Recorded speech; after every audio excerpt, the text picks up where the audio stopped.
Salut, c'est Jean-Marc, ton conseiller running et nutrition. Bienvenue dans cette vidéo où c'est que je vais te donner 4 conseils pour garder la motivation et pour courir toujours mieux et toujours plus si possible et progresser en course à pied.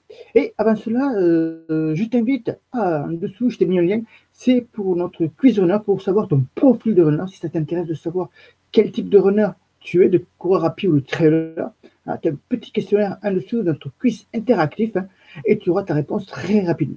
Alors, 4 conseils pour garder la motivation. Tu les as qui s'affichent à l'écran. Le conseil numéro 1, varier tes entraînements. Le conseil numéro 2, s'entourer de personnes motivées. Le conseil numéro 3, organiser ta semaine pour placer tes séances. Conseil numéro 4, avoir toujours un objectif en tête. Je vais revenir principalement, et je vais faire d'abord le conseil numéro 1 et le conseil numéro 4. Alors, pourquoi je vais te parler de ces deux-là? Parce qu'ils sont vraiment très, très importants. Varier tes entraînements, ça peut être un des gros facteurs de la démotivation, c'est la routine. Cette dernière pour avoir du moins, parce que c'est vrai qu'un réconfort, un rassure quand on produit quelque chose qu'on maîtrise, comme courir sur le même parcours, faire toujours le même type de séance de fractionner. Par exemple, je connais beaucoup de coureurs qui font très souvent les 30-30 à chaque semaine et qui reproduisent toujours le même nombre de séries ou le même nombre de répétitions. Ça peut être aussi de faire toujours ces sorties à l'endurance ou de toujours courir sur le même type de parcours. Au-delà du fait que refaire toujours le même type d'entraînement retarde ta progression parce que ton cerveau s'habitue à cette routine-là et il fait moins d'efforts au fil du temps pour reproduire tout simplement la même activité sportive. Cette routine a aussi un autre fait pervers et je vais te dire lequel. C'est celui de lasser ton cerveau au fur et à mesure que le temps passe. Petit à petit, sans forcément t'en apercevoir, on prend de moins en moins de plaisir à courir. Aussi, comme on stagne au niveau des performances, puisqu'on progresse moins vite, on va à l'entraînement avec moins d'allant et moins d'envie.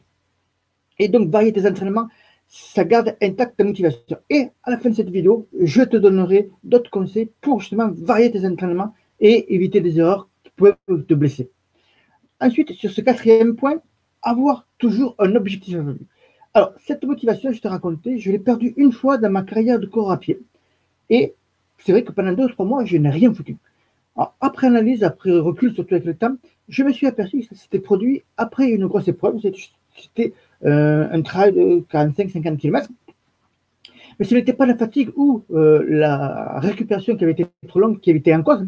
Hein. En fait, je ne m'étais pas projeté dans l'avenir. Je n'avais pas prévu tout simplement une compétition dans les 6 mois à venir. Je n'avais pas trouvé un but. Hein. Et le danger là, il faut penser à s'entraîner en ayant un but. Alors, peut-être que toi, tu n'aimes pas mettre des dossards pour faire des courses à pied, pour faire des épreuves, par exemple, mais tu peux avoir d'autres buts. Courir plus vite, courir plus longtemps, et pourquoi pas perdre du poids, par exemple. Ça peut être un objectif que tu as en particulier. Pense surtout à cela, c'est mettre une date butoir. La date butoir est très importante parce qu'en fait, elle te met des limites.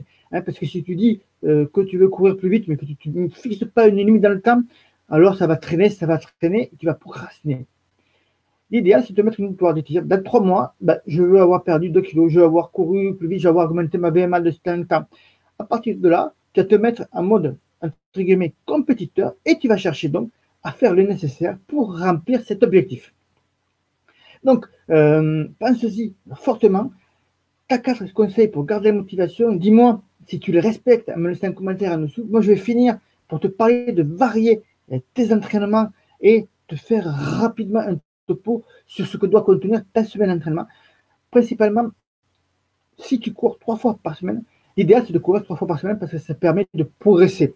Ça ne veut pas dire courir 3 fois 2 heures, mais avoir 3 séances distinctes. Une séance qui va être plutôt une séance de fractionné, court. Ça va être du 30-30 comme je disais tout à l'heure, mais ça peut être des séries de 400 mètres, des séries de 300 mètres. Tu vas avoir une séance de ce qu'on appelle plutôt de seuil ou alors de allure de course. Par exemple, si tu prépares un 10 km, un semi, un marathon, ça va être du fractionné plus long, mais moins intense, forcément, parce qu'il va être fait à un certain pourcentage de ta VMA en fonction de la course que tu fais. Et la troisième séance, ça peut être tout simplement ta sortie longue, avec des variables, parce qu'on peut très bien trouver du renforcement musculaire dans ta sortie longue, de l'allure de course dans ta sortie longue ou dans les autres sorties. Tout ça, moi, je te propose un raccourci ultime pour progresser en course à pied, pour constituer, pour programmer tes prochaines semaines d'entraînement avec des séances optimisées pour toi. Hein, ça s'appelle la méthode FAC. Je t'ai mis un lien en dessous. Tu vas retrouver tout le descriptif de ce que tu retrouves dans cette méthode que j'ai conçue pour les runners et les coureurs à pied. Même si tu n'as jamais lu un livre running et même si tu ne connais rien en entraînement running, en programmation, en planification, moi je te montre une méthode en 7 étapes simples. Hein. Je te prends par la main en vidéo, en audio, en PDF et je te dis comment programmer tes prochains mois d'entraînement facilement. Tu as le lien en dessous de la vidéo. Si tu as des questions autour de cette vidéo, eh bien, je t'invite à le faire dans les commentaires. J'y répondrai avec très grand plaisir. Je te souhaite une bonne journée et je te dis un bon run également. Ciao, ciao!